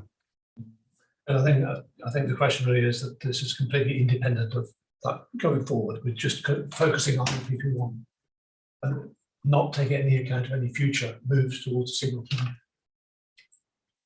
Well, it's within your gift as a council to decide that the way you're going to do your strategic policies is to bring them together into a single local plan, like you had before. National guidance was encouraging you to split out strategic and local. So it's something for you to consider, but it doesn't affect the decision this evening on the need to update LPP1. Thank you. Councillor Copeland. I think the argument of those of us who think we should be doing a minimal review at this point is the fact that we will then have an up-to-date local plan, which in 5 years' time we can thoroughly update as a wonder, as it were. But the reason I think that we are sort of worried, and I fully understand Councillor Darcy's worry and how this looks, is because of the wording that we've got in here. And if you look at the review of the policies, I mean, it says very clearly, doesn't say how, but it says very clearly that the spatial strategy is going to be reviewed. Now, updated, sorry. Now, anybody who's been to any appeal will know that the first thing you start with is SP1 and SP2, and then they go very rapidly onto ALH1. And if we are, as we have done already in these documents, flagged up that we are considering updating these, we are suggesting they are out of date. And this is the point I was trying to make earlier. And I think it's the point Councillor Horoszewski mentioned, that we have slightly over-egged it here. We've got so much information and so many words that are confusing. And I agree with Councillor Darcy. I think the message we are sending out, and certainly the message from the residents who got in touch with me, is that, you know, this was far too draconian for the point that we find ourselves in, with local plan part 2 just about to come. Local plan part 1, it's strategic, it's purely strategy. We've got SPDs on all sorts of things that give a bit more meat, as it were, as well as local plan part 2 DM policies. So, you know, I think there's a great argument for a minimum one now, and then in 5 years' time, doing as Councillor Marriott says, underlying it perhaps in one document. But you still need your strategy, which is what we've got in one, and then your means of delivering that strategy. So, you know, we've got it in 2 at the moment, but it could be put in one document. But I think the way this has all been presented has given, well, certainly everyone that I've spoken to who's read it, the opinion that, you know, it's a fait accompli. We're going to, you know, really do a radical rethink of the plan, and therefore all the other plans become out of date. And, you know, I read the bottom one of that the conclusion. Where can we get some proper total reassurance that our plans will not, I really want to know when our plans will not hold weight, because at the moment, because of the lack of the private housing land supply, the officers are just saying, right, you've got to accept the development. And it worries me because I'm not sure whether I'm correct that these things will lose their weight immediately, or whether we can actually protect them. And I don't know where we find really reassurance on that one, because certainly at the moment, without an up-to-date local plan part, well, local plan, all our policies are considered to be out of date. Yeah, well, I think we've had correspondence on this, Councillor Coburn. The changes that are coming through in the proposed MPPF changes that would give you 5 years protection from when the plan was made, as currently drafted, that would protect you regardless what's happening in terms of a local plan review, because you just need to be meeting the housing requirements that come down to you from the strategic plan. And so that can't shift until there is a new strategic plan. So my view is that neighbourhood plans would gain that protection for that extended period. And I think that's where your focus should be, in making sure the government carries through with those proposals, because you can bet that house builders are going to be squealing and trying to get them to change those protections. I could just come back with a question, Andrew. It's the phraseology in the MPPF consultation which makes it very clear that you've got to have an up-to-date local plan in place to get the benefit of the changes to both paragraph 11 and paragraph 14. And that's the bit that worries me, because it states very, very clearly you've got to have an up-to-date local plan. And if you haven't got an up-to-date local plan, you don't get the benefits. So that's where I'm querying it. Okay. Well, we can perhaps take that offline, and I'll give you some further thoughts on that. And I just think the point that was made, Andrew, that you've got to make sure what is presented at the council isn't so overly complicated and prescriptive. If it's been a little bit confusing, so if we can bear that in mind when the document is done. But very conscious of the time. David, did you want? We haven't come to a decision yet on number 3, so it's recommendation 3. I think David raised that you thought it could be struck out, but I'm interested, as we are a team, so what other people's views are, and we can take a vote whether it's in or out. I think we should definitely strike out that budget, because we've said all evening that we wanted light change.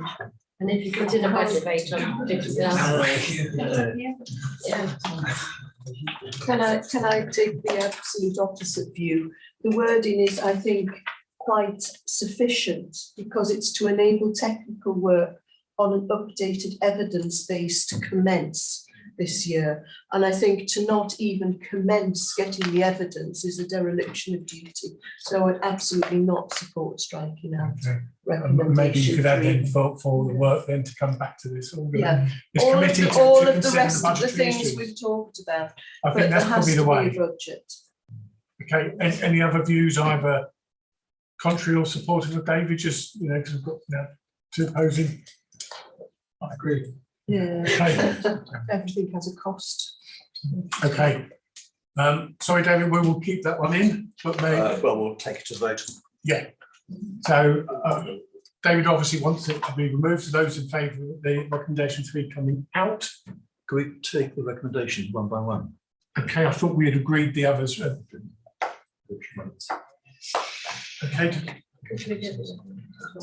Abby, did you want to say something? I've just been told that you were going to say something.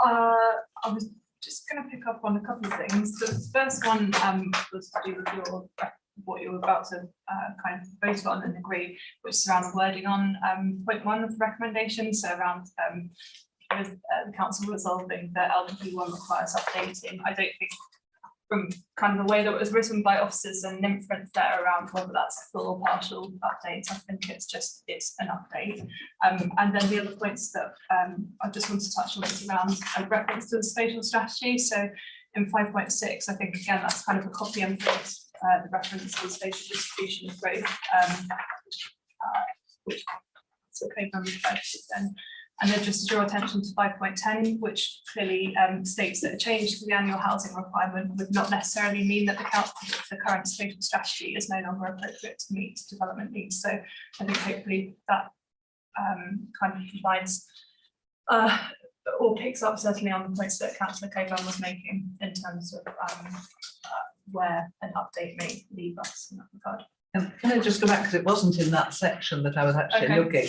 I was looking in the toolkit, and it you know, it's just the way it actually says it will require updating. So, you know, it's this, all the time I read it, I kept thinking the officers have made the decision. The officers have made the decision all the way through. I thought that.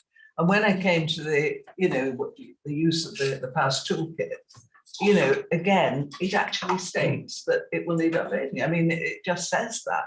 So from that recommendation, we can strike those wordings out. Well, yes, but you know, I think what I'm trying to say is that, you know, we are just saying whether or not we should do an update, but the presupposition in so much of this, and I think this is what David's getting at too with number 3, is that it's going to be the maximum. It's going to be full. It's going to be big. It's going to be destructive, and it's going to cost a lot of money. And that's the feeling you get when you read the document. And I think that's the issue, really. Okay, so we've got to come back to the recommendations to make sure we've got the wording to reflect what we think. So the first one, Kimberly, sorry, can you just go back to your notes? Yeah. Just so we can then vote on it, just so we've got what we're going to. So you wanted adding into recommendation 1 to a greater or lesser extent after requires updating. Yeah, okay.